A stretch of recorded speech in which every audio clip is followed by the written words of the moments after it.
মডিফায়ারের দশম ক্লাসে তোমাদেরকে স্বাগতম। আর দশম ক্লাসে আমি আলোচনা করব হচ্ছে রিলেটিভ অথবা অ্যাডজেটিভ ক্লজ।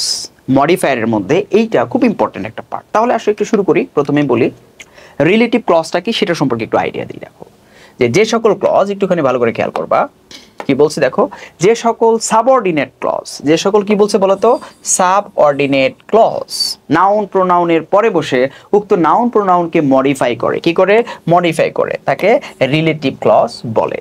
ঠিক আছে, বা অ্যাডজেটিভ ক্লজও বলা হয়। এই ধরনের ক্লজের পূর্বে একটি রিলেটিভ প্রোনাউন থাকে। এই ধরনের ক্লজের পূর্বে যেমন একটা উদাহরণ তুমি খেয়াল করো, এখানে আছে দেখো আই নো দ্য বয়। আচ্ছা, এখানে কিন্তু একটা কি দেওয়া আছে, বাক্য দেওয়া আছে। এখন এটার সাথে যদি তুমি রিলেটিভ প্রোনাউন যুক্ত মানে রিলেটিভ ক্লজ যুক্ত করতে চাও, তাহলে আমরা এভাবে বলতে পারি কিনা, I know the boy who is a football player.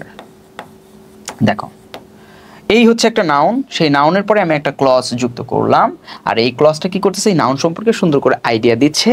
তাই এই ক্লজটাকে আমরা বলবো হচ্ছে একটা অ্যাডজেটিভ ক্লজ অথবা রিলেটিভ ক্লজ। আর দেখো এই ক্লজের পূর্বে অর্থাৎ শুরুতে কি আছে, হু দেওয়া আছে। এই হুটাকে বলা হচ্ছে একটা রিলেটিভ প্রোনাউন। এখন এটাকে আমরা আরেকভাবে লিখতে পারি, যেমন আমি এখানে আরেকটা যুক্ত করলাম, আই নো দ্য বয় হুম, যাকে এভরি এভরি ওয়ান রেসপেক্টস। খেয়াল করো, আমি এখানে একটা ক্লজ দিলাম, যেই ক্লজটাও কিন্তু কি এই বয় সম্পর্কে তথ্য দিয়েছে, নাউন সম্পর্কে তথ্য দিয়েছে। তাই এটাকে আমরা বলতে পারি একটা রিলেটিভ ক্লজ। এবং খেয়াল করো এখানে কিন্তু একটা রিলেটিভ প্রোনাউন দেওয়া আছে। আরো একটা বাক্য যদি আমি এখানে অ্যাড করতে চাই, যেমন আমি বললাম যে I know the boy whose father is a doctor. দেখো তাহলে কিন্তু আমি কিন্তু এটা দিয়ে ওই বালকটাকে মডিফাই করছি, স্পেসিফাই করছি, কোন বালকটাকে চিনি আর কি।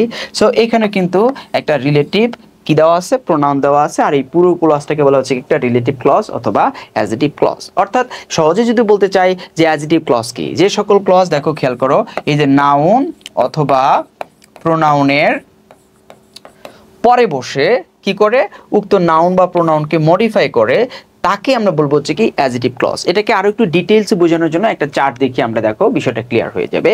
ইউজেস অফ রিলেটিভ প্রোনাউন এবং রিলেটিভ ক্লজ। দেখো এখানে কি দেওয়া আছে, একটা নাউন দেওয়া আছে, একটা প্রোনাউন দেওয়া আছে। এইটার পরে তুমি যেটা করতে পারো, যদি দেখো এই নাউনটা হচ্ছে কি ব্যক্তিবাচক, কি বাচক বলো তো, ব্যক্তিবাচক। যদি ব্যক্তিবাচক থাকে তাহলে এরপরে তুমি কি দিয়ে শুরু করতে পারো, হু দিয়ে শুরু করতে পারো। ঠিক আছে, এরপরে রিলেটিভ ক্লজটা কি দিয়ে শুরু করবা, হু দিয়ে। হু দিলে মনে করবে এখানে কি দিতে হবে, ভার্ব থাকতে হবে এবং আদার ওয়ার্ডস থাকতে হবে।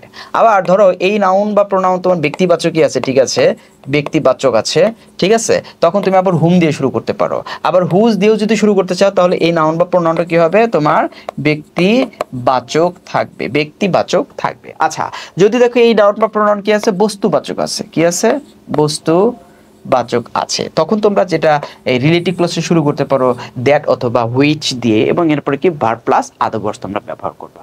অনেক সময় কি থাকে, প্লেস থাকে, প্লেস থাকলে কি দিয়ে শুরু করবা, হোয়ার দিয়ে শুরু করবা।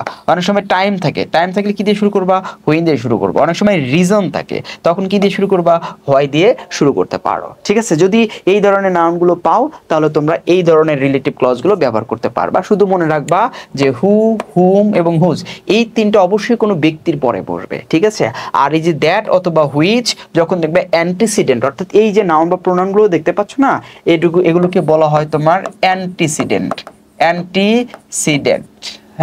অ্যান্টিসিডেন্ট মানে হলো তোমার পূর্বপদ। ঠিক আছে, যদি দেখো যে নাউন বা প্রোনাউন হচ্ছে বস্তুবাচক, তখন কি দিবা, হুইচ বা দ্যাট দিয়ে দিবা। আর এগুলো হলো হোয়ার হচ্ছে জায়গার ক্ষেত্রে, হোয়েন হচ্ছে সময়ের ক্ষেত্রে, হোয়াই হচ্ছে কোনো কারণের ক্ষেত্রে। আসো তাহলে আমরা একটু বিস্তারিত উদাহরণগুলো একটু দেখি। কি বলা হয়েছে, the boy dash was A scout. তাহলে এই যে বয়টা আছে, সেই বয়ের পরে তোমাকে একটা রিলেটিভ ক্লজ ব্যবহার করতে হবে। যেমন তুমি বলতে পারলা the boy who helped me, অর্থাৎ সেই বালকটি যে আমাকে সাহায্য করেছিল সে কি ছিল, একটা স্কাউট ছিল। দিস ইজ দ্য প্লেস, এই হচ্ছে সেই জায়গা। তুমি বলতে পারো যে এখানে তো অনেক কিছু ঘটতে পারে জায়গাতে, তুমি যে কোনো একটা উদাহরণ দিলা, তুমি বললা this is the place where I was born, যেখানে আমি জন্মগ্রহণ করেছিলাম। দিস ইজ দ্য পেন, এই হচ্ছে সেই কলম। তুমি বলতে পারো দেখো পেন কিন্তু একটা কি বস্তুবাচক, তুমি লিখতে পারো যে দ্যাট অথবা তুমি বললা কি হুইচ ইজ ভেরি এক্সপেন্সিভ। হ্যাঁ, this is the pen which is very expensive. The boy dash is poor. এখন এটার পরে তুমি একটা বাক্য দিতে পারো, যেমন দ্য বয় হু হ্যাঁ কামস হিয়ার এভরি ডে, যে নাকি প্রতিদিন এখানে আসে সে হচ্ছে কি খুব দরিদ্র। এরকম অসংখ্য বাক্য তোমরা ইউজ করতে পারো। The lady dash was greedy, তাহলে দেখো the lady who who looks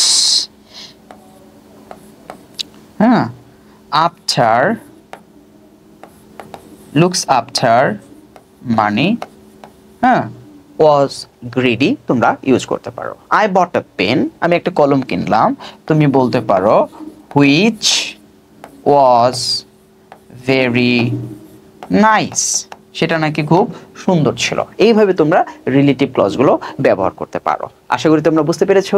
দেখা হবে নেক্সট কোনো ভিডিওতে। টিল দেন আল্লাহ হাফেজ, বাই বাই।